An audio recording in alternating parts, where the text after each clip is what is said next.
Dawn, thank you so much for joining our show today. You're very welcome. In full disclosure to the audience, I'll say that, everybody knows this because it's always the same, but there's no prepared questions. However, I do extensive research. And in that research, after doing it, I was flustered and I held my head as such, and I was like, what the hell am I going to ask this lady? And I had no idea because there is just so much that we could go into, and any question I feel could lead to a world and hours of discussion. So let me take a different approach. Okay. What did you think about this morning when you woke up?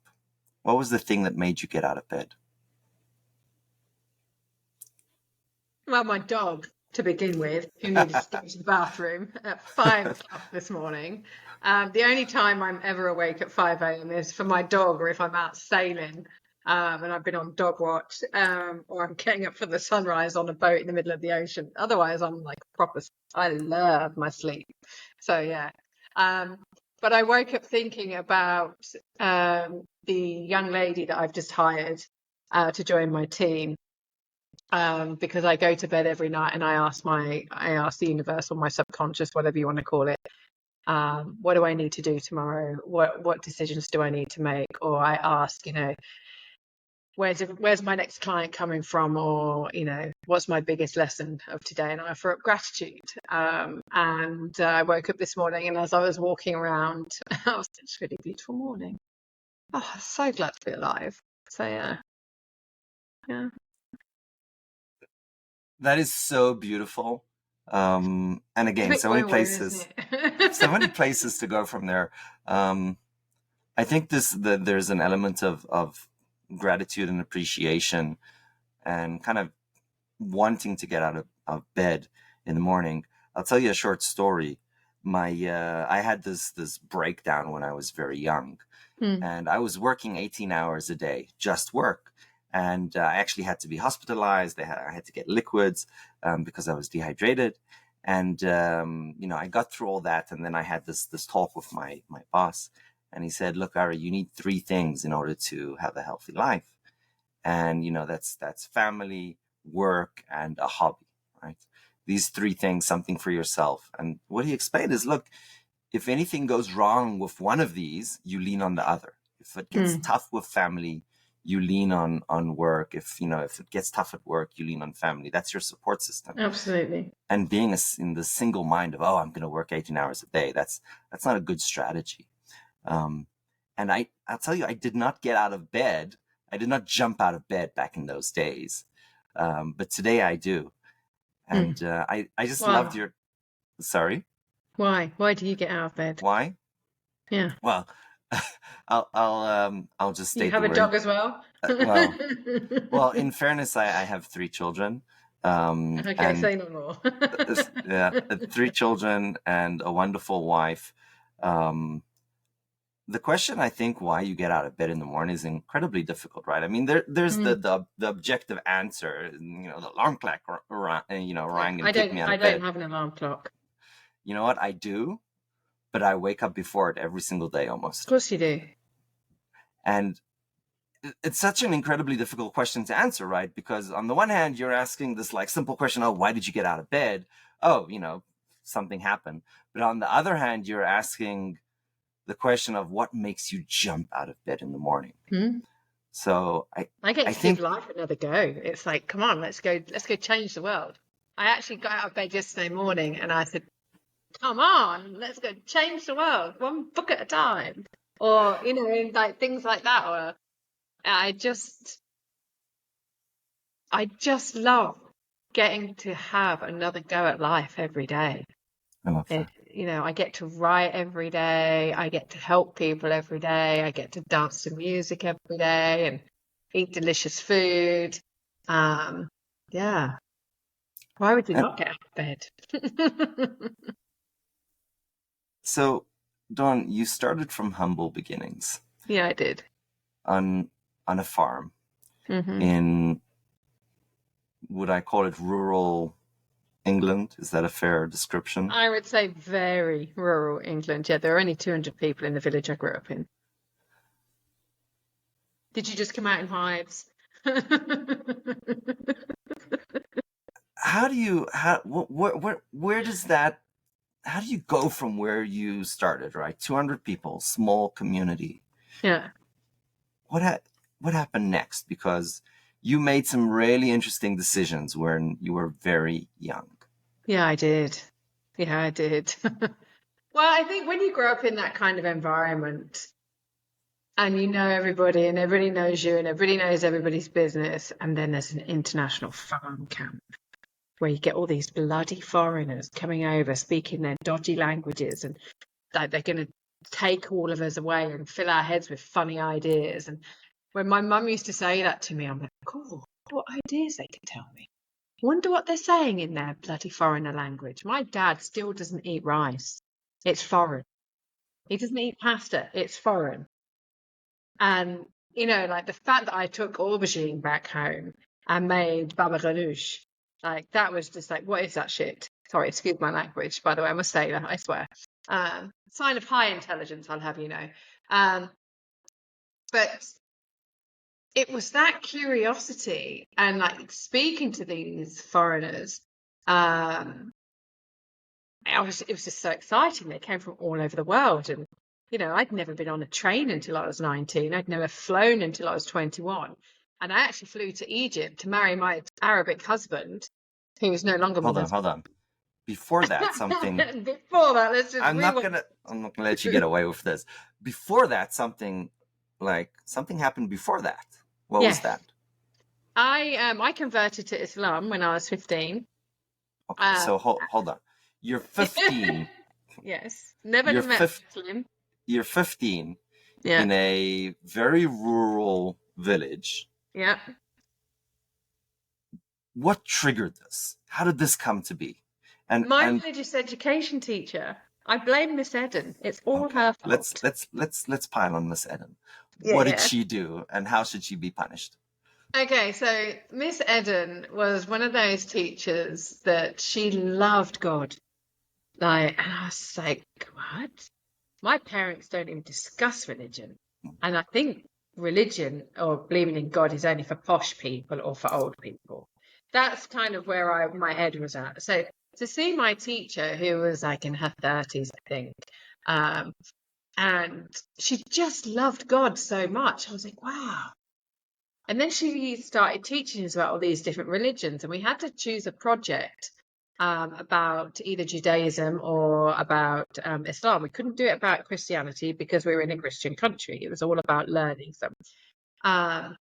And then we went on this school trip, and it was to learn about all the different pilgrimages around the world and from different faiths. And I saw the Hajj, and I was like, wow, everybody is equal. It doesn't matter how old they are, how rich or poor they are, whether they're male or female, everyone is equal. Although the media wouldn't have you believe that, but that is, if you study Islam, you'll actually realize that is truth. And you'll also learn that the Prophet Muhammad's wife, peace be upon him, she was a businesswoman. She was older than him, so she was probably one of the original cougars. And she also asked him to marry her. So, she broke all the rules. No wonder I actually was like, oh, she sounds quite good. And so learning all about that and what I grew up seeing in the media about Arabs and Muslims and all of these terrorism, and I was like, wow, really? So my head gets extra curious, and I was like, that's not how the history is. Like, Arabs gave us the on-off switch. Arabs gave us underfloor heating. Well, it's called the irrigation system in farming. They gave us universities and libraries and hospitals. And, the first word in the Quran is Iqra, which means read, which I love doing. So that was a big bonus. Anyone that tells me to read is like, okay, I can be friends with you. So that was really interesting. So I did my project on Islam and the Arab world. And it wasn't until I actually just started looking at the Arab world that I realized that not all Arabs were Muslim. Lots of Arabs were Christian, and they were also Jewish, and they were also atheists and mystics. And I was like, this is just great. My parents have been lying to me all this time. And so as the newspapers. And so I went further down the rabbit hole, and I used to go out raving. And I had quite a hedonistic teenage life. And I met my now ex-husband in a rave amongst 10,000 people. And so then I was like, oh, so where are you from then?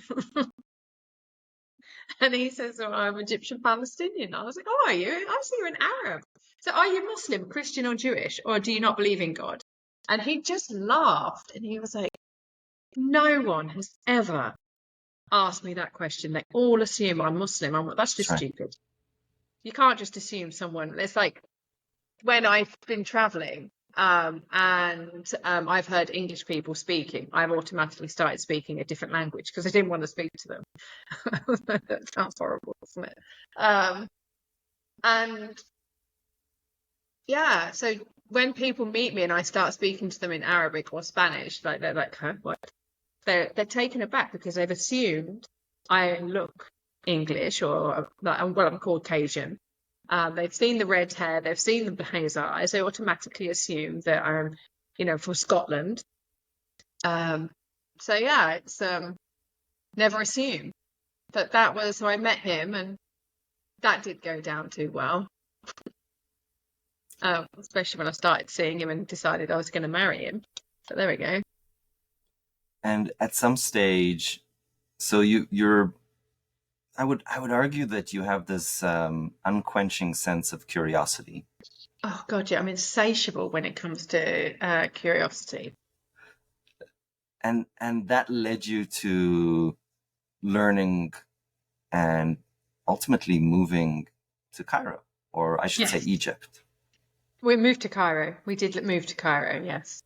Um, And at a very interesting time at that. well, I've been going back and forth to Cairo and Lebanon, and Oman, and I'm not really a fan of Dubai. Um, and um, and I just fell in love with the Arab world so much.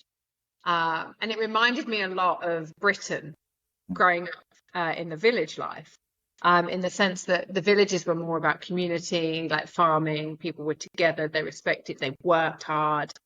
And that really appealed to me. So lots of people thought that it was a massive culture shock, but it wasn't at all. It just reminded me of being with my grandparents and like my great aunties and great uncles. They just spoke a different language and they were a different color. And we moved out to Egypt because I said to my now ex-husband that if he wanted to be with me and Mm. he wanted to have children with me, then we were going to live in Egypt or Palestine. We couldn't go to Palestine, so we ended up going to Egypt. Lebanon was also a little bit unstable at that point. So we decided Egypt. God bless his mother. Um, if you've read my books, you'll know why I said she was a feisty lady. We clashed. You could probably tell why. And so we ended up moving out to Egypt because I said, now the boys are young. We're going out there to learn the culture, learn the language, because it's not right that we don't speak the language of your family. It's absolutely necessary. If I'd have married an Italian, we'd have gone to Italy and I'd have learned Italian. Same with Russia or wherever else in the world. And so we went out there, and within 6 months, the Egyptian uprising kicked off. And I was like, oh, okay. Okay.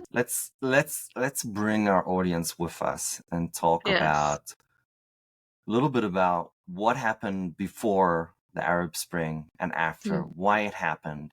And I think more importantly, except for the contextual introduction, what actually did it feel like to be on the ground? Oh. Well, we knew it was going to happen. We knew there were going to be protests. Um, and over the amount of time that I'd been going to Egypt, I started to see that things like Mubarak wasn't taking care of the streets, the education system was failing. Family and friends that lived there, they were just like, things had got to change, like the price of Groceries was going up. But again, the cost of living wasn't. We're seeing that all over the world.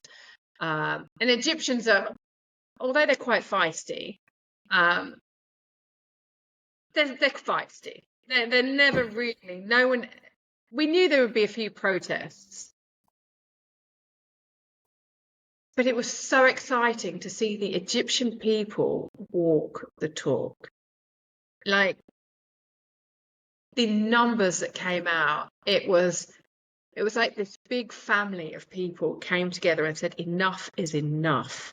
You know, it was like festival time. You know, people were, you know, joining together, people, and what you read in the media, or what you saw in the media, sorry, wasn't really the reality on a lot of occasions at the very beginning. It was something that was very peaceful. People were angry and people were upset with what was happening, because Mubarak really did disrespect them, and there was some of the ties that he had, and you have to kind of understand the history of Egypt. I'm obviously not going to give you, you know, a 300-year, 500-year history, but Abdel Nasser betrayed the people, and then when you had Mubarak assassinate Sadat, Sadat was a relatively good leader. I mean, are any of them any good, to be honest with you, the world over, even today? Um, but Mubarak raped the country for 30 years and he drove it into the ground. He stole from the Egyptian people. And I think with the onset of the internet and people starting to see what was going on around the world, and people were just like, hang on a second. All of these lies that are being propagated, I mean, religion wasn't like the differences in religion wasn't even a thing, you know, that you. And I think one of the most poignant things that happened in Egypt was when the media tried to put a divide between the different religious communities. And we were like, why are they doing that? Well, we knew why they were doing it. But you would actually have like a lot of Christians outside the mosques protecting the Muslims while they're praying, and vice versa. And obviously with the synagogues as well. And we just felt that it was such an exciting time. I mean, I was almost pushing my ex-husband out the door. I'm like, you are going to go and you're going to protest. You are going to go and stand with those Egyptian people, because you are not going to sit in this house and bitch and moan about the Egyptian state of Egypt with your friends and then just carry on and sit here while everybody else is out there. You're going to go, and if you don't go, you can stay here and look after the boys, and I'm going to go. Obviously, he wasn't going to let me go. I mean, I'm a bit of a troublemaker, because even when we lived in England before the boys were born and before we moved to Egypt, like when he had a Mercedes, and white English woman in a car with an Arab driving a Mercedes, very nice Mercedes, he's obviously my drug dealer or my pimp. There's no way that a sane white English woman would be in a car with an Arab. God forbid that ever happened. And we used to get pulled over all the time. And there was a time when it took the Leicestershire police less than 5 minutes to pull us over. And I actually got out of the car when we were pulled over, and I gave the police officers a clap. I went, well done, you've beat everybody else. And he was like, what? I said, every time we come to Leicester, do the police pull us over? Every time we went to America, we got random checked in every airport. And it was like, this is not random. And so I'm that person. So he was definitely not going to let me go out into the streets of Egypt without him. I would have been arrested. I nearly was. I was followed by secret police, because during the protests that were going on, he was reporting back to me. He was reporting with the BBC when they had a little bit more truth to them. And I'm talking to lots of our friends that are across Egypt, down in Suez, down in Asmalaya, up in Askandria, and in Rada'a. Sorry, I'm using all the Egyptian names. Rada'a is Haggadah, Alexandria, Suez, and Ismailaya. Ismailaya, is that the English way of saying it? this is a, a language challenge that I have quite a bit. And so I'm taking all of the information that they're saying to me, because they're down there, I'm like taking their videos and I'm putting it out on a blog and I'm sending it to other people at the news that I know. And I started feeling like someone was watching me or someone was following me. And I spotted the secret police. And I went up to them one day and gave them my timetable and said, if you elude me, I'll be here at this time. And No, by you the way, you're didn't. not very secret. And I Oh my told my lord. ex-husband, and he was like, I cannot believe you just did that. I was like, why? And I'm like, what are they going to do? He's like, they could put you in prison. You could disappear. I'm like, and then what will the news do? The news will go, oh, British woman's been disappeared in Egypt. That's not going to go down too well, especially as you're reporting with John, one of the biggest BBC reporters in the world on international politics. So yeah, that was, but it was great. And then the police thugs, the people who were paid by the police, the Baltagi, which we're seeing a lot of these days. You see a lot of peaceful protests disrupted by angry mobs, which are mainly paid by politicians or by the police to go and disrupt it to actually sway the narratives. These Baltagi turned up, and that's when it changed and it became very dangerous, very worrying. My blog got taken down after like 20,000 people started following it. Yeah, and it was quite scary for a bit, but you just carry on. And there's no way I was going to leave, because even though I had a choice to leave, that was my home. I chose to live there, and I was teaching in schools because all the teachers left. They needed someone who was British and English to teach in the British schools. So I went and taught in the British schools and had the best time, met the most gorgeous children. Yeah. Yeah, it was just a really wonderful experience. And Egypt's one of those places that gets under your skin. And I said to some friends, I said, Egypt's like being married. You absolutely love it, but you want to smack it around the head with a saucepan every now and then. You just love to hate it, but you can't not hate it. You can't hate it because you love it so much, because it makes you feel so alive, because it's so extreme in heat. You've got extreme wealth and extreme poverty. It's just such a beautiful country, and the people are so lovely. Yeah, but I'm not now back there. Let's jump forward. Okay. The Arab Spring happened. Regimes changed. Yeah. It was, I think, more than anybody expected, even people who are more involved. I don't think that anybody thought that there would be such an outspread. And it wasn't just Egypt, right? It spread out.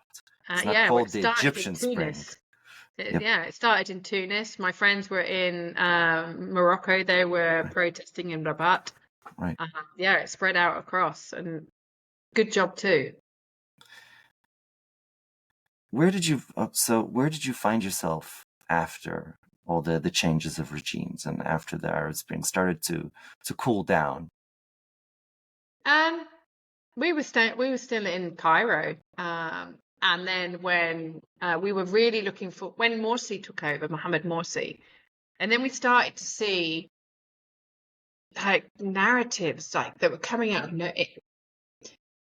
when Morsi took over, that was probably the safest I've ever felt in Egypt. But people were saying that he was a terrorist because he was a member of the Muslim Brotherhood. No, he wasn't. And one of the reasons why that happened is because he refused to have US aid, because he knew that there was so much wealth in the country. And so he cut ties with them. They obviously can't have that. I know that you're in America and got probably a lot of American listeners, so a lot of what I'm saying is probably like, what is she talking about? But when the military coup happened and Sisi took over, I was like, yeah, we're not doing this. I'm not, like, now it is really time to leave. Because the fact that they assassinated Morsi, poisoned him slowly in prison, because we lived we actually lived opposite the prison where Mubarak and Morsi. And you wouldn't believe it was a prison. You just had this big high wall and like lots of land where you had ostriches, you had stables. So all we saw were the ostriches and the stables and the farms that were inside the prison, because they actually get people to actually take care of them and learn skills and but when Sisi took over, I was like, yeah, this is just Mubarak take two. We're going. We're not having this. And it was really sad because we saw a lot of positive changes under Morsi, because he started repairing the roads, the lighting, the electricity, systems that had been neglected for 30, 40 years. He started repairing and life got better, and everybody felt safer in the streets. So, but again, he was just a puppet. Most presidents are. For the system that runs, that's in the background. And so we came back to Britain. Well, me and the boys came back to Britain. The ex-husband had projects to do. He was wrapping up some projects. And if you switch the word projects for mistresses, that was the end of an 18-year marriage. Yeah. Thanks. Yeah, so that was pretty tough. So the boys and I had not only just reintegrated back into Britain, and we were learning to speak English again in a British way, but we also had to do it by ourselves. And a month after we came back to Britain, my father-in-law died, and I was very, very close to him. So that was grieving. And then in the April after, so we came back to Britain in the October. My father-in-law died in the November. My ex-husband asked for a divorce without warning in the April. And I was like, okay, game on. Got to own those ovaries. You've got to step up, Dawn. It's now all on you. So, yeah. And then 18 months later, I got arrested by Scottish police. You're right there, Ari. I started with this, that I have no idea how this is going to go, and I'm not sure what questions to ask. And I'm feeling it again. I feel like no matter what my next question is, the audience is going to be, why didn't he ask about that? When they send all your questions in, you can just invite me back on and you can ask me those questions. So there's no right next question to ask. Let me just say that on the one hand, the travesties and challenges that we go through in life are what define us. They're what make us strong. They are what make us who we are. Absolutely. But on the other hand, as human beings, we're deeply empathetic. Well, some of us. Some of us are. Yeah. To the pain and suffering of others. So when I hear that you went through all these travesties, I just want to give you a hug. Thank you.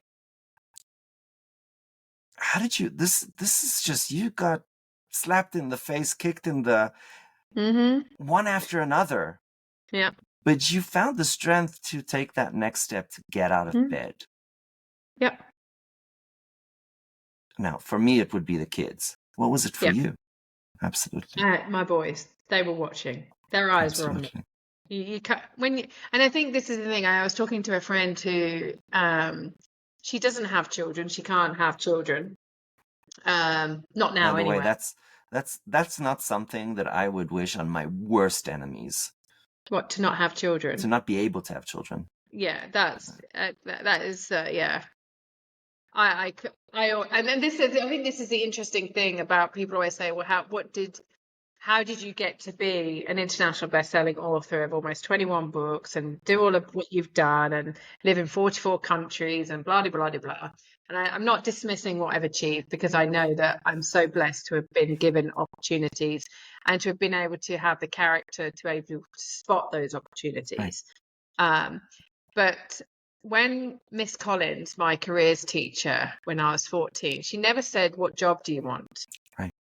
She always said, who do you want? What are the things you've always wanted to be? Right. And I always knew I wanted to be a mum.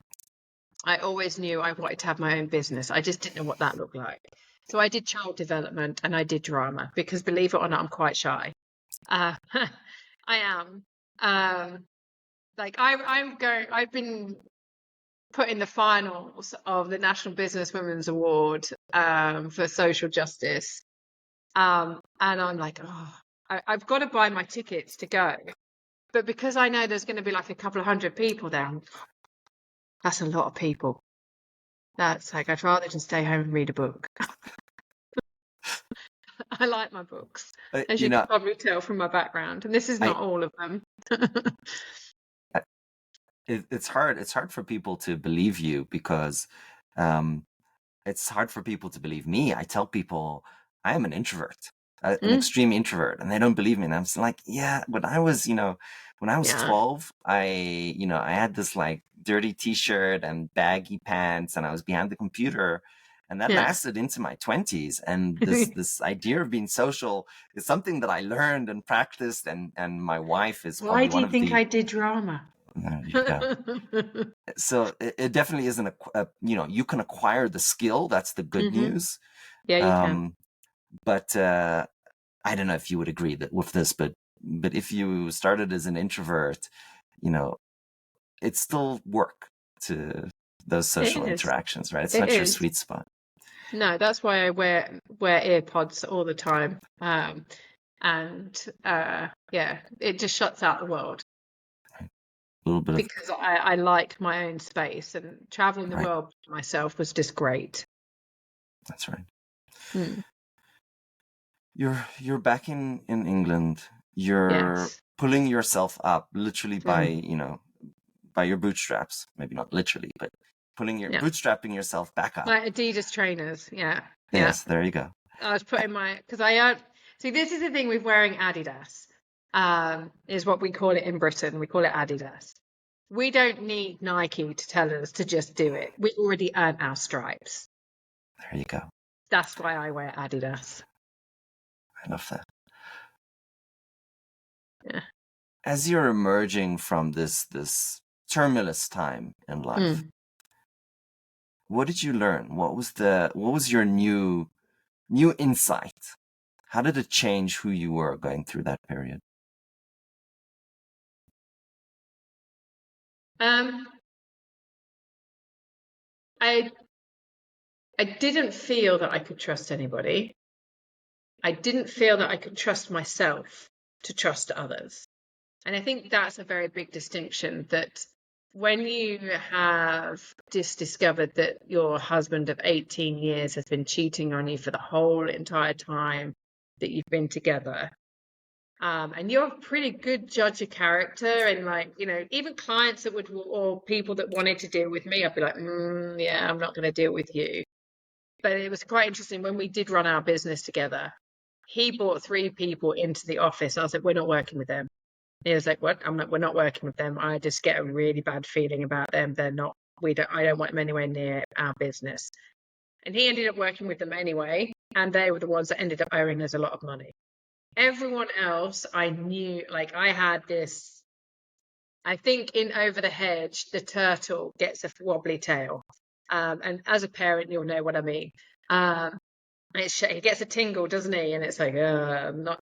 And it was like, I've always been such a great judge of character. And there were a few times when I suspected he was cheating, but he made it out that it was all in my head because I'd just had a baby and I was feeling down and I was lonely. He was working overseas, nothing to worry about. And you believe him, or you believe them. And I had to learn that I could trust myself again. Also had to learn how to sort out technology. And I also had to learn how to deal with family accounts, because he was good at maths, he was good at technology.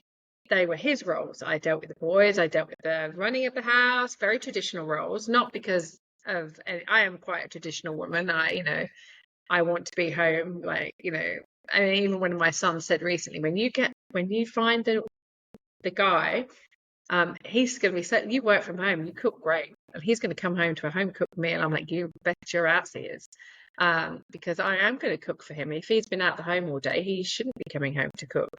especially because I like to cook and my cooking is absolutely exceptional. And I am home all day because I write from home or I write from wherever I am. And learning how to manage the finances, because I've always avoided finance because I was very bad at maths. And numbers don't make sense to me, especially when they start putting letters into mathematical like letters belong in sentences. They don't belong in maths. And that was like my block. So I had to learn how to take care of the household finances, and I learned how good I am at business. Because again, I also learned that I had been the one driving our first business that we'd been running together, and he was the one that was siphoning off all the money to go and spend on his mistresses. And I also learned a very important lesson that the woman who he went off to America to get engaged to, so he left us on the 4th of May, couldn't get out of the car fast enough to catch the train, but 10 days after telling me he wanted to divorce, he announced his engagement on Facebook, which was shocking for me and all of our friends. But she contacted me. She was a woman who makes films in America about female empowerment. She's on this female empowerment journey, and here she is sleeping with another woman's husband. And she emailed me a lot to try and become friends with me. And I realized just how some women, and I think this was a big wake-up call for me, that so many people espouse so many things, and yet their actions are the total opposite. And I realized I could not trust people as much as I had been. I had been giving people too much trust. Right. And so that was huge for me. So I had to learn to trust myself again, to trust other people. But I also learned just how competent and powerful I am. And that his behavior was not a reflection on me. His choices were not a reflection on me. And even though I did take some time once the divorce happened to go, actually, how could I have been a better wife? Where did I not? Because it takes two people in a relationship for it to work. Not all of the blame lands at his feet. I am feisty. And I do set the bar very high. And I did neglect him over our children, but they were children. He's a grown-ass man. You want your dinner? Like, I'm taking care of the children. You know how to make an egg, surely. You know how to make an omelette. You know how to boil some rice. Get in the kitchen and get done with it. These are babies. They need taken care of. Right. And I also realized that I had been the one that had built the businesses, and that I was a great businesswoman. I also learned that it didn't matter how much experience you've got, and if you've run your own businesses before, no one wants to employ you. So it was like, okay, I can't get a job. I've got to set up another business. And it was through all of these things that I then started to go, actually, all of these things are working out in my favor. Everything happens for a reason, and everything is happening for me. It's not happening to me. It's happening for me. When we understand that distinction, we step out of victim mode. Do you? I do. I all over. Good. You've said something so important. I want to linger on it. Okay. First of all, I think the journey that you went through is absolutely incredible from this perspective of the bravery and commitment to supporting your kids as you're going through this incredibly difficult journey. And I think that's an inspiration to everyone, because each and every one of us have a point in life where we need to pull ourselves through a very dark tunnel. And I appreciate you being so vulnerable and sharing, the story of vulnerability with our audience. But you said something so incredibly important. You're not the victim. And just by saying that, I feel those goosebumps again. What does that mean? how did that realization come to you, and how does that give you strength? Um, I really do believe that there are two kinds of people in life when it comes to how we handle challenging times. Right. There are the people that just love the victim, the stress, jealousy, and the pity party, and they get addicted to it, and they drag it out, and they just love living in misery. Because you have, well, there are probably four types of people, and they go together. So you've got those that love their pity parties and their drama, but you've got the people that feed it because they need to feel needed. And they help keep people in a state of victimhood because it plays to their martyr syndrome. And then you've got the other kind of people that will not allow you to be a victim. They're the ones that like, come on, pull your socks up, like, or put your Bridgets on, or own your ovaries, or Get your whatever shit it is that they together. need. Yeah, just get your shit together. I didn't have many of those people, but I also, because what we saw happen when I got divorced is I had to distance myself from a lot of people because either people stood by him, and I'm like, if you can stand by somebody who has lied and deceived and manipulated you as well as me for that amount of time, and you agree with his behavior, we can't be friends. Why would you want someone who's lied, deceived, and manipulated you in your life? Excuse me. And then there was the other people that would be telling me what he was up to. I'm like, I don't need to know. But I also realized those very same people would be telling him what I'm doing. They would have to be cut off. They had to go as well. And it became a time, it's okay, do I trust this person? What's this person's intention? And then I had a very small handful of friends who supported me. And when I say what I'm about, so most of them were men. Because the women became very territorial. Because I get on very well with men because of the kind of conversations that I have. I'm not really into talking about fashion and makeup and hair and all of that stuff that a lot of women talk about. I don't like talking about other women and other people. I like to talk about situations, solutions, politics, business. Right. Let's just go down those rabbit holes and see where it takes us.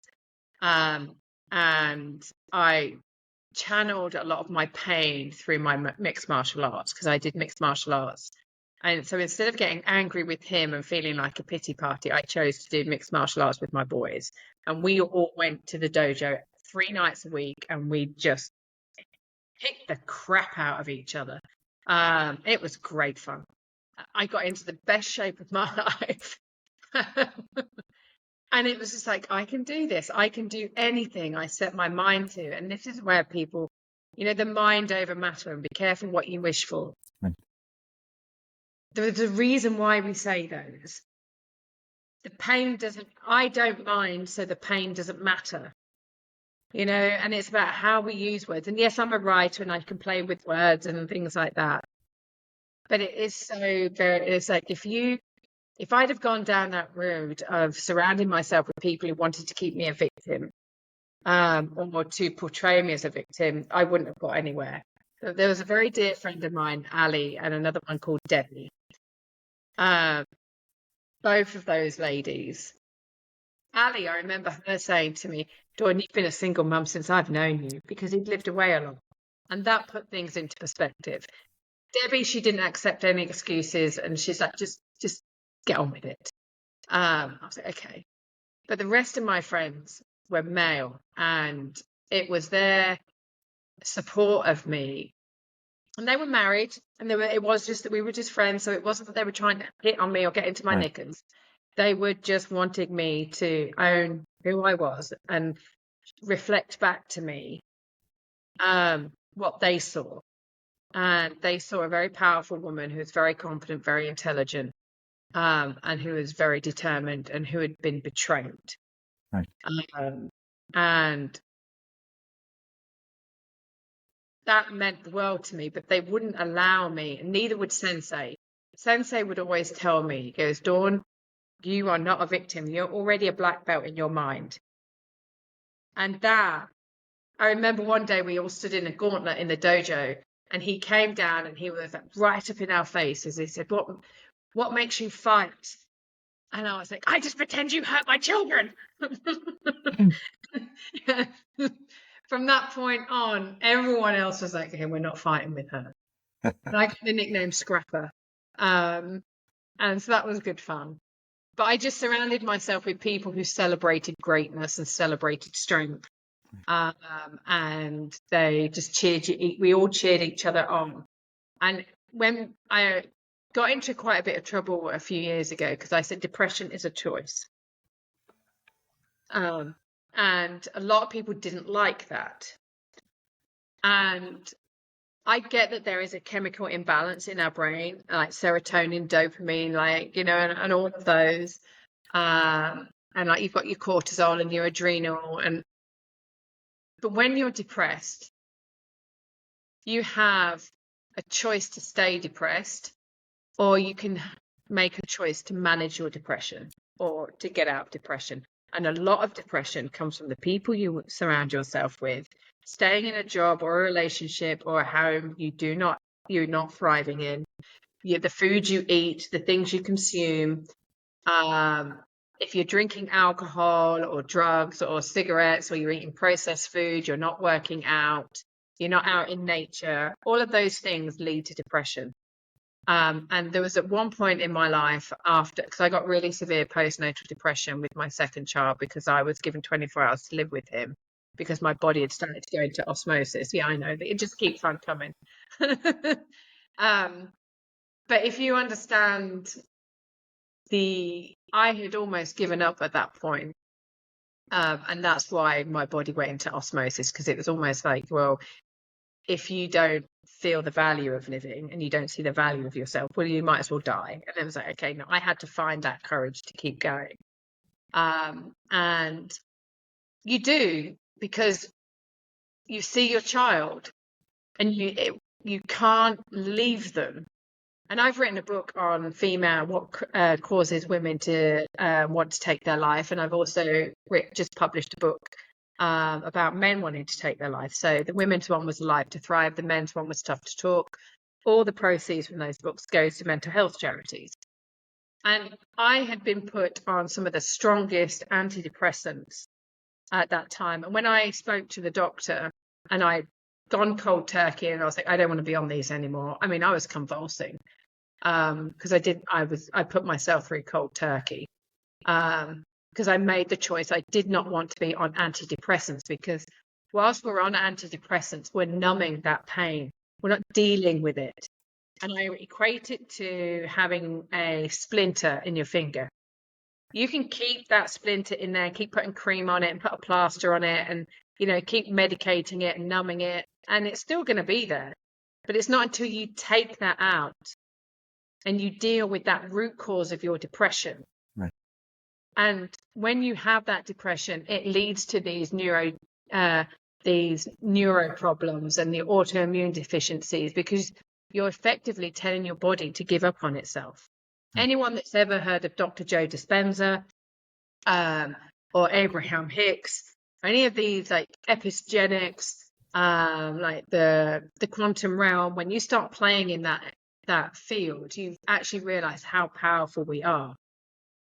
And I remember this, when I was giving birth to my second son, I was rushed to hospital and they were like, we need to give you a cesarean. You've got 24 hours to live. I'm like, I'm not giving birth to this baby until my husband and my son are here. This is a family event and it's not going to happen. They kept giving me syntocinon, which is like the pregnancy hormone that sends you into labor. They gave me 2 doses and I was supposed to have gone into labor. I was like, it's not happening. You've got to try something else. My husband is not here. My child is not here. This is a family thing. And it took 4 lots of syntocinon and I still hadn't gone into labor and I refused to. And it wasn't until my ex-husband walked in the room with my youngest son, I went, right, they're both here now. I can give both. My water's broke. We have so much power within us. And it's when you go through these challenging moments in life, when you tap into that power, you can achieve anything. You can transform your life like I have. But we have to choose it. And that's why I say depression is a choice.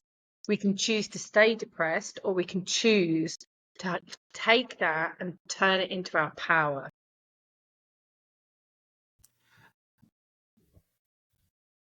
I think that's the main point, right? That you decide what is the next step that you take. You Absolutely. decide that no matter how difficult it is, no matter what is the situation that is happening to you, your perception of I'm a victim, I have no control, is choice number one.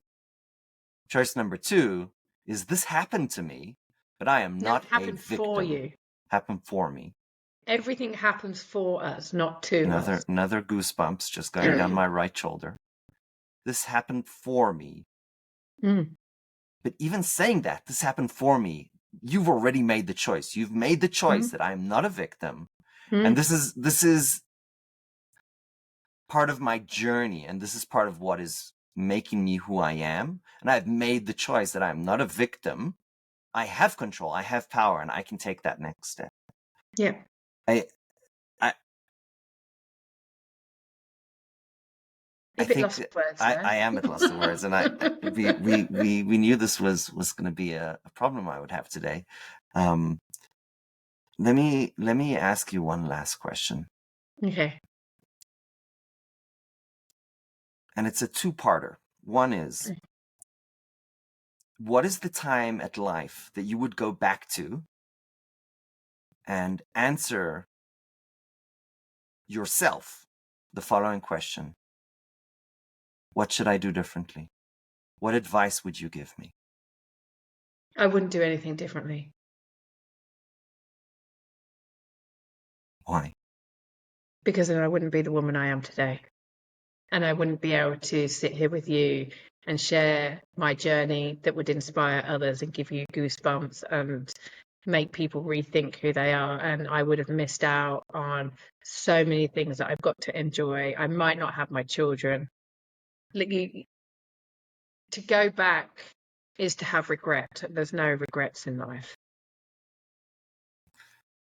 Dawn, thank you so much for today. You're very welcome. I appreciate you and your bold, unapologetic braveness from the depths of my heart. Thank you. You're very welcome. Thank you.